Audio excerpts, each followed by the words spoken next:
प्रार्थना करते हैं। प्रभु जी धन्यवाद करते परमेश्वर, आपकी महिमा प्रशंसा करते लॉर्ड, इस दिन के लिए, इस समय के लिए लॉर्ड। हम आपके नाम को ऊंचा उठाते हुए आपके उस अनुग्रह के सिंहासन के पास आते हैं। पिता, हम आपके पुत्र प्रभु यीशु मसीह के नाम की महिमा प्रशंसा करते हैं, क्योंकि उस पुत्र के द्वारा हमारा आपके साथ मेल मिलाप हुआ और उस पुत्र के द्वारा हम योग्य ठहराए गए और उस पुत्र के द्वारा हम आपके पास आ सकते हैं, आपसे मांग सकते हैं, हम आपसे बातें कर सकते हैं। प्रभु, हमारी ये फेलोशिप का केंद्र आपके पुत्र ने हमें फिर से मिला दिया प्रभु, और यीशु मसीह हमारे इस फेलोशिप का केंद्र है, इस आराधना का केंद्र यीशु मसीह, इस चर्च का हर एक हिस्सा जो मुख्य केंद्र है प्रभु यीशु मसीह और आपका वचन है परमेश्वर। धन्यवाद करते इस समय प्रभु, हम आपके हाथों में सौंपते हैं प्रभु, ये सारे समय यीशु मसीह के नाम से प्रार्थना को मांगते हैं, आमीन। यशायाह का अध्याय से पंक्ति पढ़ेंगे और यशायाह का अध्याय 1 में पंक्ति है और वचन नंबर 2 से।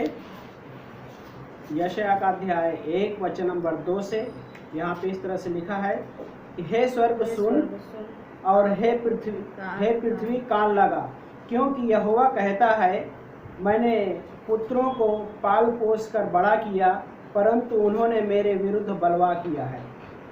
बैल तो अपने मालिक को और गधा अपने स्वामी की चरनी को पहचानता है, पर इज़राइल नहीं पहचानता, मेरी प्रजा नहीं समझती है ना। सो यहाँ पे हिस्सा है और हबक्कुक का अध्याय 1 में कुछ पंक्ति है, वचन नंबर 2 में यहाँ पे इस तरह से कहता है कि हे यहोवा, कब तक मैं तुझे सहायता के लिए पुकारूं और तू न सुने। मैं तेरे सम्मुख अत्याचार चिल्लाता हूँ, फिर भी तू नहीं बचाता, है ना। सो यहाँ पे 2 हिस्सा, पहले हिस्से में गॉड बोल रहा है, परमेश्वर बोल रहा है, और परमेश्वर क्या कह रहा है कि हे स्वर्ग सुन, हे पृथ्वी कान लगा, क्योंकि परमेश्वर मतलब क्योंकि यहोवा कहता है, मैंने पुत्रों को पाल पोस कर बड़ा किया। परमेश्वर वो चीज़ें कह रहा है कि मैंने अपने पुत्रों को पाल पोस कर क्या किया, बड़ा किया है। लेकिन उसके बाद है क्या बोलता है कि परंतु उन्होंने मेरे विरुद्ध बलवा किया, बगावत किया है। और बगावत कैसा पता है? पाप है जो बगावत लेकर आता है ना। सो यहाँ पे 2 हिस्सा है, एक पितापन है, एक पुत्रपन है ना। गॉड ने इंग्लिश में क्या बोलते हैं, फादरहुड एंड सनशिप। तो क्या हो गया कि पाप की वजह से एक जो इजरायली लोग हैं, यहूदा के लिए प्रचार कर रहा है, यशायाह यहूदा में प्रचार कर रहा था, और उसकी सेवकाई जो थी यहूदा उसमें थी, देश यहूदा का तरफ मतलब उसकी सेवकाई थी। सो लेकिन क्या कि पाप की वजह से जो आज्ञा पालन नहीं किया, गॉड ने उनको पाल पोस कर बड़ा किया, लेकिन क्या हो गया, पाप की वजह से परमेश्वर की ओर से बगावत किया उन्होंने।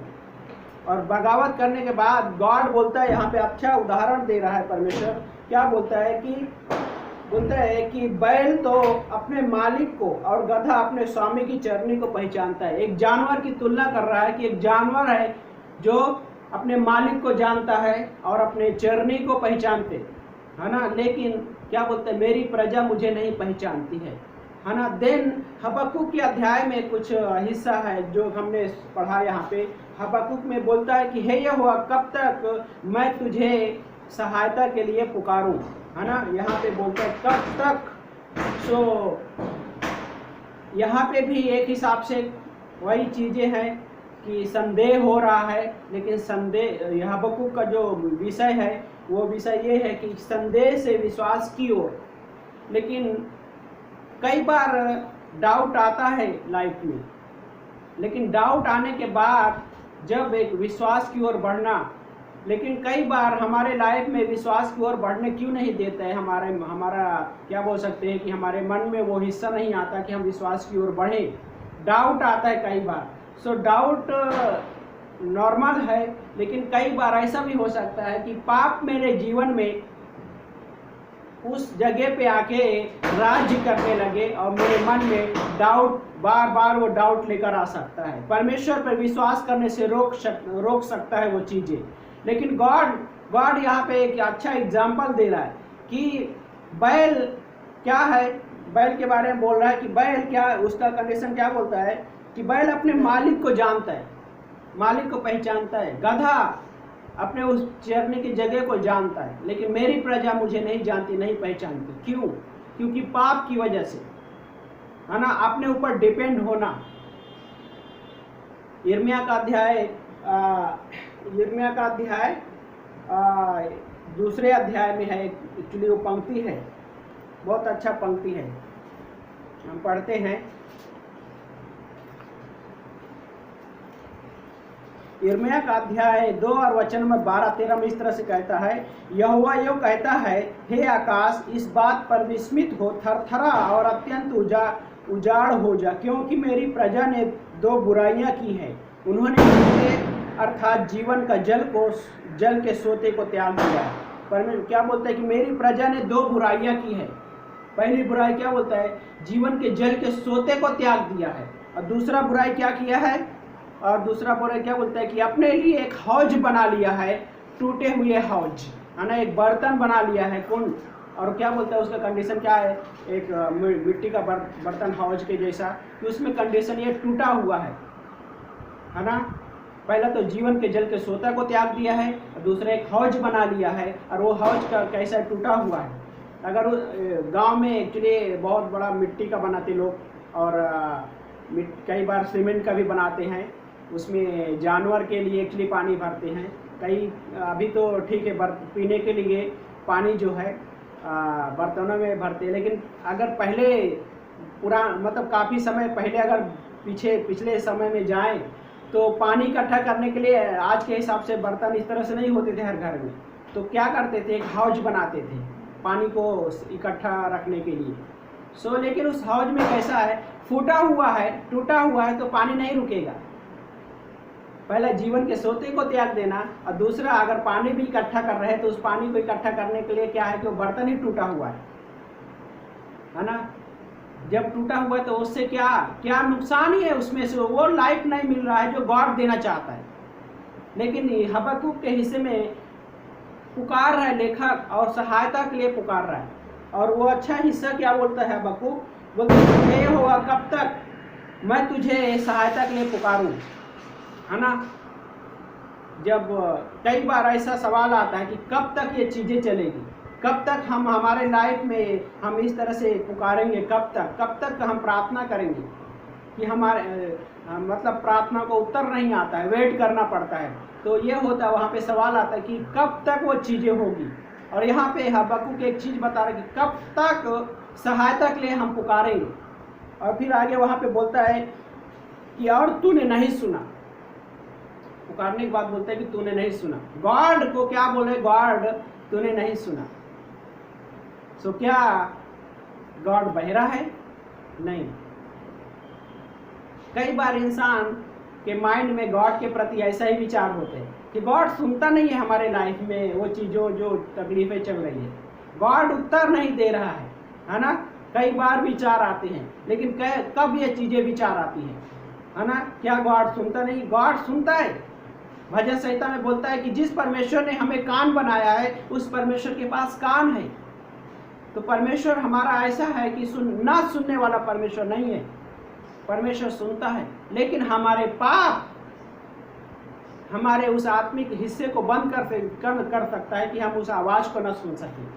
और देन हमारे माइंड में ये विचार आ सकता है कि परमेश्वर नहीं सुन रहा है, हम कब तक पुकारते रहेंगे, कब तक पुकारते रहेंगे। और वहाँ पे फिर क्या बोलता है कि मैं तेरे सम्मुख अत्याचार चिल्लाता हूँ। दूसरा ट्रांसलेशन वहाँ पे एक्चुअली उपद्रव, है ना। दूसरे बाइबल सोसाइटी का ट्रांसलेशन क्या बोलता है कि कब तक मैं उपद्रव चिल्लाता रहूँगा, है ना। और बोलता है कि फिर भी तू नहीं बचाता। ओ, परमेश्वर उन चीज़ों से नहीं बचाता है ना। ये हिस्सा होता है जब कई बार इंसान, इस दुनिया में बहुत सारे इंसान है ऐसे ही परमेश्वर के बारे में पिक्चर उनके माइंड में कि परमेश्वर उन चीज़ों से नहीं बचाता है। जब जो चीज़ें हमारी लाइफ में हम स्ट्रगल कर रहे हैं उन हिस्सों से परमेश्वर नहीं बचाता है, हमारी प्रार्थनाओं को उत्तर नहीं देता है। और कई बार बाय द वे कोई विश्वास नहीं करता है यीशु मसीह पे, तो यीशु मसीह के पास ऐसे ही आता है। कैसा? प्रभु ये चंगाई अगर ये चंगाई कर दिया, ये बात, ये जीवन, मेरे जीवन में ये हिस्सा काम कर दिया, तब मैं विश्वास करूँगा, है ना। शर्त रखता है, पर इंसान का कंडीशन ऐसा है। लेकिन कई बार ऐसा ही होता है कि परमेश्वर मुझे नहीं बचा रहा है, मेरे जीवन के उन हिस्सों में गॉड का काम नहीं हो रहा है ना। पहली बात तो गॉड सुन नहीं रहा है, उनका सवाल होता है। लेकिन हमारा परमेश्वर सुनने वाला परमेश्वर है, क्योंकि वो परमेश्वर जीवित परमेश्वर, इसलिए सुनने वाला परमेश्वर है। लेकिन हमारे पाप ने उस पितापन के जो प्रेम को क्या किया, ठुकराने के लिए हमको ये करता है, प्रेरित करता है। हमारा पाप उस पितापन के एक संबंध को तोड़ने के लिए हमेशा प्रेरित करता है कि कब हमेशा और टूटा रहे संबंध, है ना। जो पुत्र क्या बोलते हैं, जो हमें संशिप मिला है गॉड ने विश्वास के द्वारा, वो चीज़ों में रुकावट लेकर आता है। लेकिन फिर भी परमेश्वर हमारे ऊपर अनुग्रह करता है। भजन संहिता का अध्याय 6 खोलिए एक जन, है ना। भजन संहिता अध्याय 6 में इस तरह से बोलता है, 6 का वचन नंबर 2 में बोलता है, हे यहोवा मुझ पर अनुग्रह कर, और बोलता है क्योंकि मुरझा गया हूँ। हे यहोवा मुझे चंगा कर, क्योंकि मेरी हड्डियाँ व्याकुल हो गई हैं। और वचन नंबर 3 में बोलता है, मेरा प्राण भी अत्यंत बेचैन है, परंतु हे यहोवा कब तक, है ना। अनुग्रह की मांग कर रहा है, क्योंकि परमेश्वर अनुग्रह करता है। लेकिन वहाँ पे क्या बोल रहा है लेखक कि हे यहोवा मुझे चंगा कर, क्योंकि मेरी हड्डियाँ व्याकुल हो गई है ना। हड्डियाँ व्याकुल हो गई, ये कैसे होता है, हड्डियाँ व्याकुल कैसे होती है। हमारे पाप है एक हिसाब से, ऐसा उन हिस्सों में वो क्या करता है, उनको हड्डियों में असर लेकर आता है। और वो क्या बोलता है कि हड्डियाँ व्याकुल हो रही है ना। और यशाया जो कह रहा है कि एक जानवर है जो अपने मालिक को जानता है, लेकिन मेरे लोग क्या है, मुझे नहीं जानते, मुझे नहीं पहचानते, मेरे काम को नहीं देख पा रहे हैं। मैं उनके लाइफ में इतना अद्भुत काम किया है, किस तरह से उनको उस चीज़ों से निकाल कर लाया, फिर भी वो काम नहीं दिखाई देता है ना। और फिर उसकी अध्याय में क्या बोलता है, वचन नंबर 3 में बोलता है कि मेरा प्राण भी अत्यंत बेचैन है, परंतु हे यहोवा कब तक, है ना।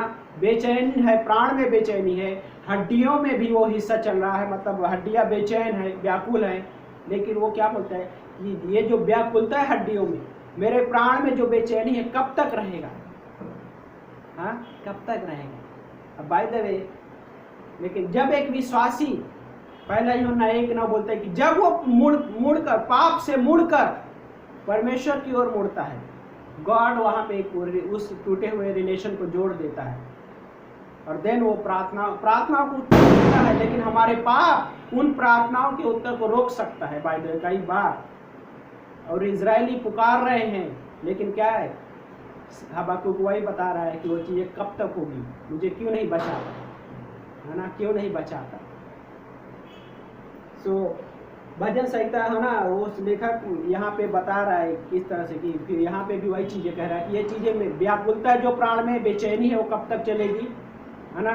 मेरे हड्डियों में जो व्याकुलता, वो कब तक चलेगा।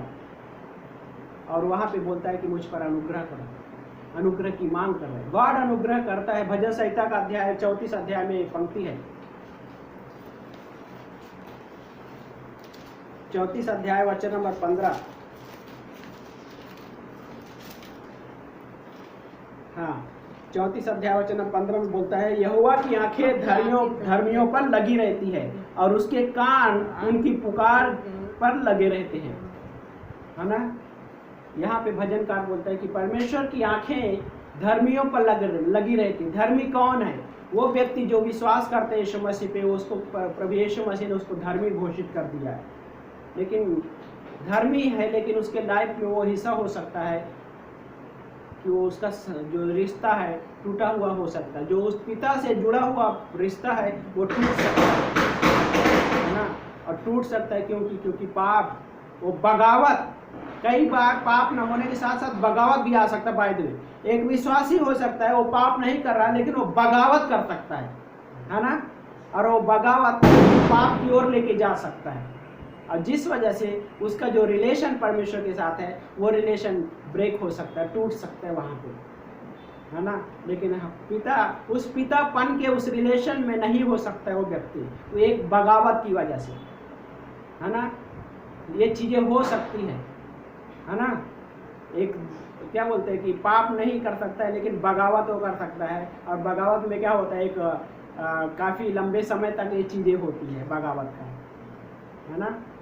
लेकिन गॉड हमको उन चीज़ों से बचाना चाहता है, और ये जो बगावत होती है ना, बगावत ये लीड करता है उस पाप की ओर, और बगावत होते होते वो पाप में बदल जाता है ना, और वो परमेश्वर से दूर लेके जा सकता है। जो मेरे आत्मिक जीवन से वो दूर लेके जा सकता है, मैं आत्मिक जीवन जीने के बजाय मैं उन चीज़ों में जीने लग सकता हूँ, है ना। लेकिन हमें क्या बोलता है कि परमेश्वर धर्मियों पे अनुग्रह करता है, धर्मियों पे उसकी नज़र लगी रहती है, और फिर क्या बोलता है कि उसके कान उसके पुकार की ओर लगे रहते हैं। गॉड के जो कान कैसे हैं, शार्प हैं बाय द वे, है ना। शार्प मीन्स कैसा कि उसके सुनाई एक एक पतले से छोटे आवाज को सुनता है परमेश्वर, है ना। क्यों? अब्राहम और परमेश्वर जब बात कर रहे थे, सदोम और अमोरा को जब नष्ट करने जा रहे थे परमेश्वर, और वहाँ पे परमेश्वर ने कहा क्या मैं अपने मित्र अब्राहम को न बताऊं इस शहर को नष्ट करने से पहले।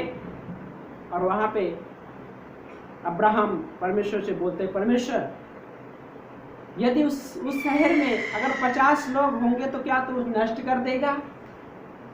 हाँ। और वैसे फिर कम करते करते अब्राहम आया, और लास्ट में वो 10 काउंटिंग पे रुक गया। अब्राहम ने गॉड से कहा, गॉड क्या 10 लोग होंगे तो क्या तू उस शहर को नष्ट कर देगा? लेकिन वहाँ पे 10 से भी कम थे।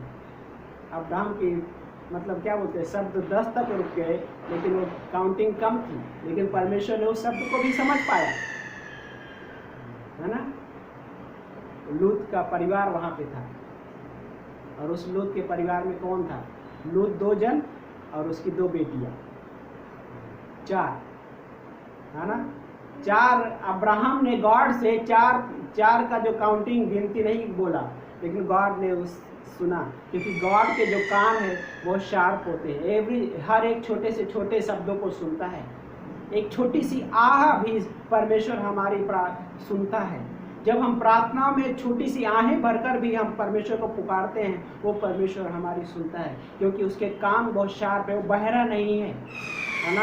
लेकिन जब एक विश्वासी पाप में जीने लग जाता है, उस परमेश्वर किस नज़र से देखता है कि एज ए लाइक गॉड बहरा है, लेकिन ऐसा नहीं है। गॉड के कान बहुत शार्प हैं, है ना। वो हमारे ओर लगे रहते हैं और हमारी पुकार सुनने के लिए तत्पर रहते हैं, परमेश्वर के कान, क्योंकि परमेश्वर ऐसा ही है। परमेश्वर हमको नाश होने के लिए नहीं छोड़ना चाहता है। और दिन आगे उसी अध्याय में पढ़ते तो क्या बोलता है, वचन नंबर 17 में,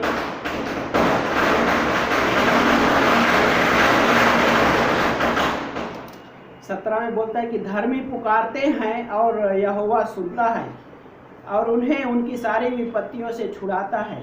यहोवा टूटे मन वालों के निकट रहता है और पश्चातापी आत्मा का उद्धार करता है ना।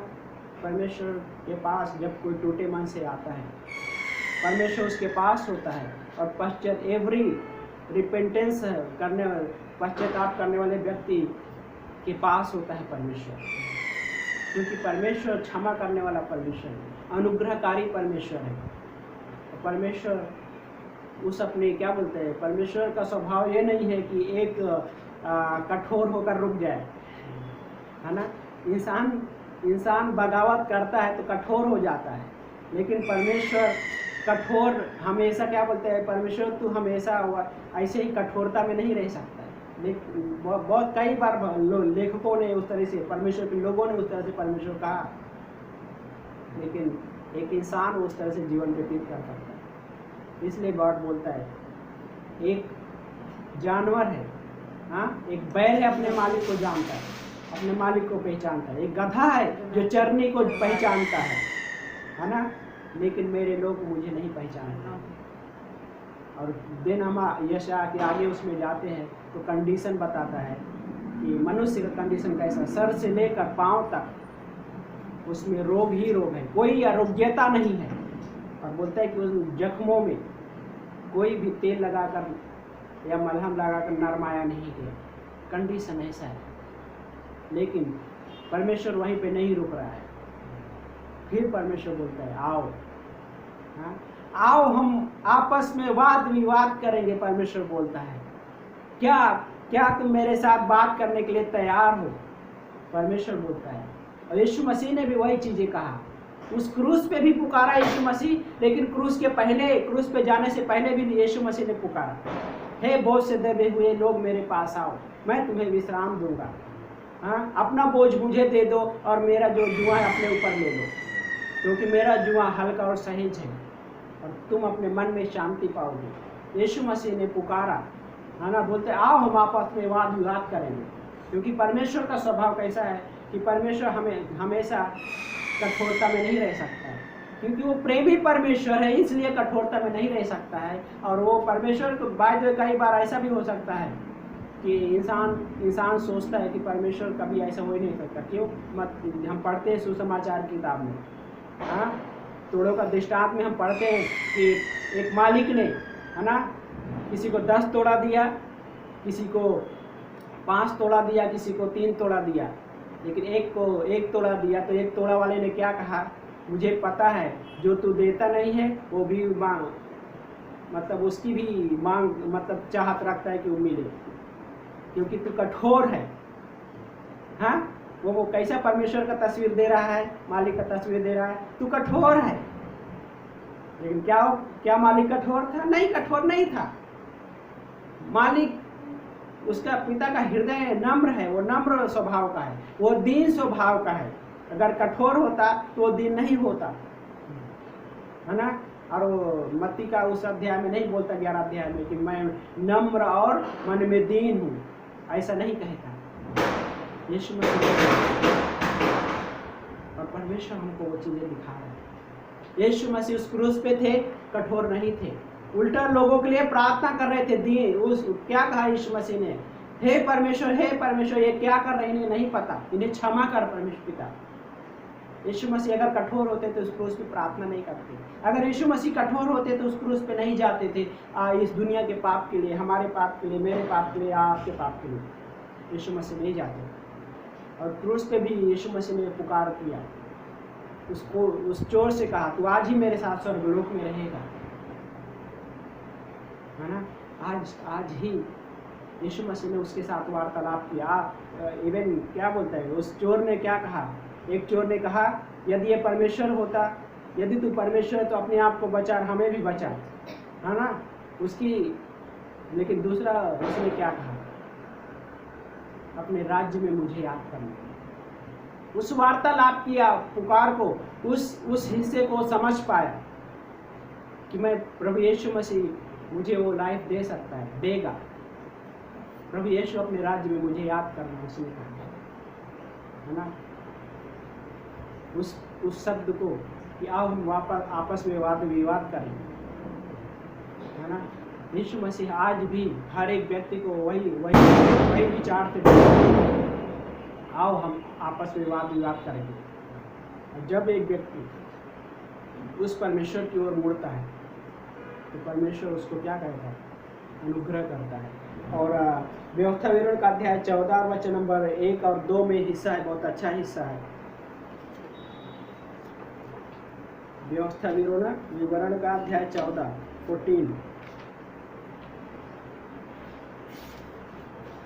1 और 2 में बोलता है, तुम अपने परमेश्वर यहोवा के संतान हो। पहला क्या बोलता है कि हम उस परमेश्वर के संतान हैं, और फिर आगे बोलता है कि तुम मृतकों के कारण अपने आप को घायल मत करना और न अपने भवों को मुड़ाना। आगे फिर बोलता है, क्योंकि तुम अपने परमेश्वर यहोवा के लिए पवित्र प्रजा हो। पहले क्या बोलता है, परमेश्वर की संतान हो, दूसरे हिस्से में पवित्र प्रजा हो, और फिर तीसरे हिस्से में क्या बोलता है, अपने निज प्रजा होने के लिए क्या गॉड बोलता है कि मैंने चुन लिया है तुमको, निज प्रजा होने के लिए चुन लिया है। लेकिन उस प्रजा ने क्या किया, बगावत किया। उस प्रजा ने उस मालिक को भूल गए, उस राजा को भूल गए, जिस राजा ने उनको उस कठिनाइयों से निकाला, जिस मालिक ने उस परिस्थितियों से निकाला, उस मालिक को भी भूल गए, है ना। जिस मालिक ने क्या बोलते हैं, जिसने अपना पुत्र के रूप में पालन पोषण किया, उसको भूल गए, है ना। पाल पोस कर बड़ा किया, उसी को भूल गए लोगों ने, है ना। लेकिन गॉड बोलता है कि मैं, गॉड पर अपनी संतान कहता है, और फिर क्या बोलता है कि तुम अपने परमेश्वर के लिए पवित्र प्रजा हो, और फिर तीसरा पॉइंट में क्या बोलता है, अपनी निज प्रजा होने के लिए तुमको मैंने चुन लिया है, और ये गॉड का स्वभाव है। और लास्ट में व्यवस्था विवरण का 32 अध्याय वचन नंबर 18 में 32 वचन नंबर 18 में, और यहाँ पे अद्भुत हिस्सा है वचन नंबर 18, बहुत अच्छा पंक्ति है वो चीज। वो क्या बोलता है, जिस चट्टान ने तुम्हें जन्म दिया उसकी तूने अवहेलना की। क्या बोलता है बाइबल सोसाइटी में शब्द में क्या है, पढ़िए एक जन। जिस चट्टान से तू उत्पन्न हुआ उसको तू भूल गया, हाँ, और ईश्वर जिसे तेरी उत्पत्ति हुई उसको भी तू भूल गया, है ना। क्या बोलता है, जिस चट्टान ने तुझे जन्म दिया उसको तू भूल गया, है ना। जिसने बोलता है वो पितापन का हक दिया, उस पिता को भूल गए, है ना। संशिप दिया, उस संशिप को भी भूल गए कि हम कौन हैं, है ना। लेकिन आगे इस पंक्ति में अच्छा हिस्सा बोलते हैं, जिस चट्टान ने तुझे जन्म दिया उसकी तूने अवहेलना की, मतलब भूल गए, तथा जिस परमेश्वर ने तुझे उत्पन्न किया उसे तू भूल गया, है ना। और ऐसा ही होता है जब पाप में जीता है एक व्यक्ति, थोड़ा थोड़ा करके। शैतान की यही विचार है, शैतान ये नहीं चाहता है कि आप बाइबल पढ़ो, वो वहाँ तक रोकने के लिए इतना उसको नहीं फर्क पड़ेगा, लेकिन वो क्या चाहता है कि हम परमेश्वर के उन चीज़ों को भूल जाएं, परमेश्वर के जो गुण है उन पे हम ट्रस्ट ना कर सके, परमेश्वर जो हमारे लाइफ में करना चाहते हैं हम उन चीज़ों से दूर रहें, हम परमेश्वर के उस कार्यों को भूल जाएं। परमेश्वर ने जो हमारे साथ एक संबंध स्थापित किया है, जो परमेश्वर हमारी लाइफ में काम कर रहा है, उन सारी चीज़ को हम भूल जाएं। शैतान की यही योजना है ना, यही योजना है। लेकिन यीशु मसीह हमको क्या कहता है, मेरे पास आओ। जब ऐसा लगे कि भूलने लगे तो यीशु बोलते हैं मेरे पास आओ। हाँ, हम आपस में वाद विवाद में बात करेंगे, है ना। और बात करने का मीन्स क्या बोलता है, गॉड जब हम बात करते हैं तो क्या बोलते हैं, उसके कान हमेशा खुले रहते हैं, है ना।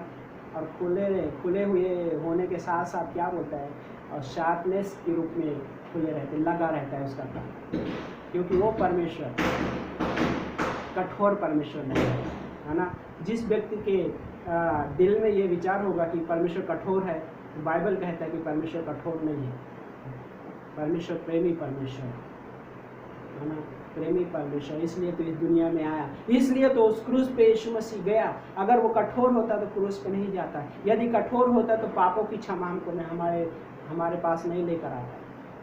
वो प्रेमी परमेश्वर है, उसका हृदय नम्र है ना।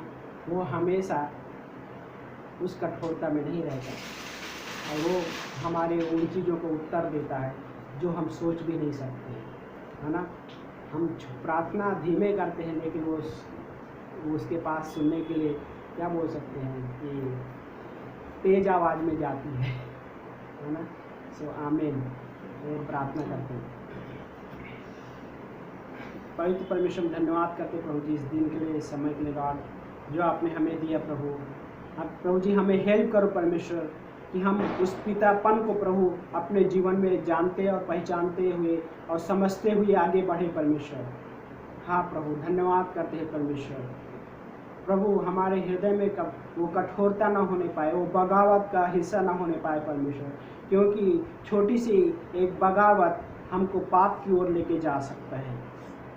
प्रभु हमें मदद करना परमेश्वर। धन्यवाद करते आपके प्रेम के लिए, धन्यवाद करते उस क्रूस पे आपने जो हमारे लिए काम किया। धन्यवाद करते हैं उस पुकार के लिए कि जो प्रभु हमें आप बुलाते हो परमेश्वर। धन्यवाद करते हैं परमेश्वर, हेल्प करो परमेश्वर, हर एक के जीवन को प्रभु हम आपके हाथों में सौंपते हैं।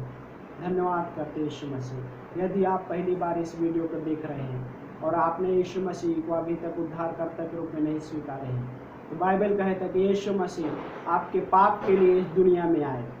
यीशु मसीह ने उस क्रूस पे आपके सारे पाप लेकर बलि हुए, इस सारे दुनिया के पाप लेकर बलि हुए और कब्र में दफनाए गए, तीसरे दिन जी उठे और आज वो जीवित परमेश्वर है।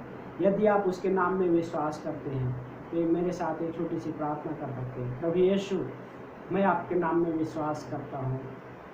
प्रभु यीशु, मैं अपने पापों से क्षमा मांगता हूँ या क्षमा मांगती हूँ। प्रभु यीशु, मैं आपको अपना उद्धारकर्ता के रूप में स्वीकारता हूँ या तो स्वीकारती हूँ।